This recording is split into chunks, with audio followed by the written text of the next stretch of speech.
तो आधुनिक होने का मतलब, देखिए आधुनिकता का संबंध ना सबसे पहली बात कपड़ों से तो बिल्कुल नहीं होता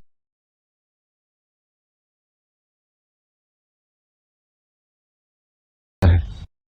समाज में क्या बोला, बड़ा मोड है, बड़ी मोड है। क्या मोड है? अरे फटी जीन्स पहनी, मजाक समझते हो? जीन्स में 4 छेद हैं, मजाक समझते हो? बहुत मोड है। जितने छेद उतने ज्यादा मोड हो जाता है आदमी।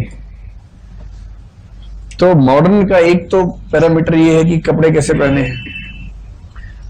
इस क्लास में अगर कोई कुर्ता धोती पहन के आ जाए कभी, कल्पना कीजिए, आप उसे जीने का अधिकार देंगे या हंस हंस से उसका फलूदा बना देंगे? उसके बाद बहुत हंसेंगे, क्योंकि आपको ये धौंस है कि वही स्मार्ट है जो ऐसे वाले कपड़े पहनता है।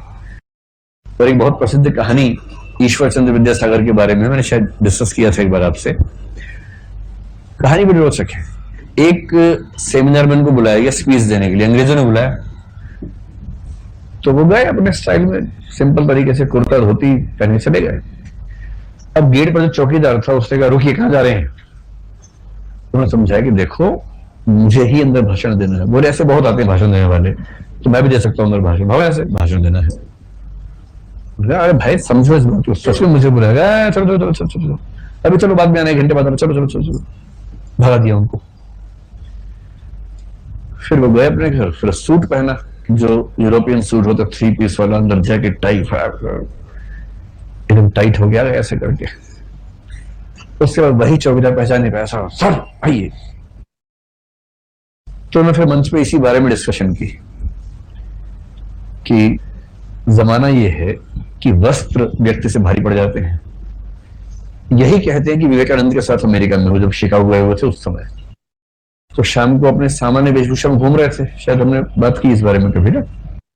तो वहां कुछ छिछोरे लड़के मिल गए अमेरिका वाले। छिछोरे लोग बराबर मात्रा में हर देश में होते हैं, हर शहर में। उस पर पाकिस्तान का एक अधिकार नहीं है, उस पर सब देशों में रहता है। तो ये चोगा वोगा पहन गए थे, वो अपना वही जीन्स में टाइट करके घूम रहे थे। इनको देख के हंसने लगे, कुछ बात होने लगी। तो इनको मौका मिला तो उन्होंने एक वाक्य में डायलॉग ऐसा मारा कि बेचारे घबरा गए। तो उन्होंने कहा कि देखो यार, you are from a country where tailor makes a man gentle and I am from a country where character makes a man gentle. Dialogue है, एग्जैक्टली वैसा मारा होगा नहीं मारा होगा पता नहीं, ऐसा कहते हैं कि ऐसा कहा गया कि तुम एक ऐसे देश से हो जहां दर्जी व्यक्ति को भद्र बनाता है, और मैं ऐसे देश से हूं जहां चरित्र व्यक्ति को भद्र बनाता है। यहां भी कितना बनाता है हम जानते हैं, लेकिन वो नहीं जानते थे, तो उनके ऊपर असर पड़ गया ठीक ठाक।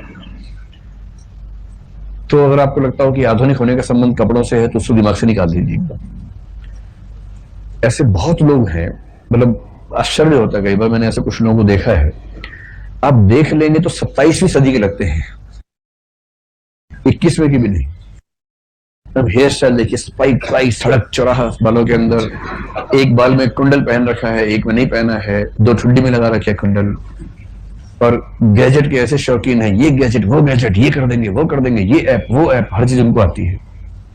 और कान में वो टंगा रहता है हमेशा ईयरफोन, एक कान से फोन कहीं और है, बात यहाँ चल रही है। लगता है कि रोबोटिक एज का आदमी है, साइबरनेटिक ऑर्गेनिज्म लगता है देखने में, साइबॉर्ग जिसको बोलते हैं ना, साइबॉर्ग। और कपड़े भी वैसे हैं, एकदम एकदम आधुनिक तरह के कपड़े हैं। अंग्रेजी ऐसी धारा प्रवाह बोलते हैं कि घबराहट हो जाती है सुन के ही। और ये भी कि थर्स्टी क्रॉस सुना रहे हैं, कुछ और कर रहे हैं, असली वाले इंग्लिश बोलते हैं। अब उनसे बात करके लगता है कि यार ये किस जमाने का आदमी और हम किस जमाने के आदमी। पर मैंने ऐसे कुछ पीस देखे हैं जो इन चीजों की बदौलत बहुत जल्दी सफल हो जाते हैं, किसी के दिल में बैठ कर लेते हैं, और उसके 2 ही दिन बाद पता लगता है कि कपड़ों से 27वीं सदी का था, खोपड़ी से 14वीं सदी का है। ऐसे बहुत बड़े बड़े पीस पाए जाते हैं, ध्यान रखिएगा। आपका समय है चयन करने का, दिव्या की तरह कीजिएगा। इन चक्रों में नहीं पड़ना है कि कैसे कपड़े हैं, कैसी स्पाइक्स हैं, कैसे कुंडल पहन रखे कान में, वो सब काम नहीं आता। वो काम आता है 2 घंटे, और वो ज्यादा काम आता है बाकी लोगों के। जब सड़क पे जा रहे सुंदर दिख रहे तो उसमें वो तो सार्वजनिक मामला हुआ ना, एक व्यक्ति विशेष के तौर पर कैसा है तो उस व्यक्ति को झेलना है बाद में। इतने नीच, इतने सामंत किस्म के लोग हैं, इस होलिये के बाद भी अगर उनकी पत्नी किसी और से फोन पे बात कर ले अपने दोस्त से, इसी बात से उनको क्या हो जाता है, चेचक हो जाती है। मतलब मैं बोल रहा 10 लग जाते हैं, लेकिन मुझे लगा वो थोड़ा शोभा नहीं दे रहा, तो चेचक ज्यादा ठीक रहेगा, इसलिए मैंने चेचक बोल दिया।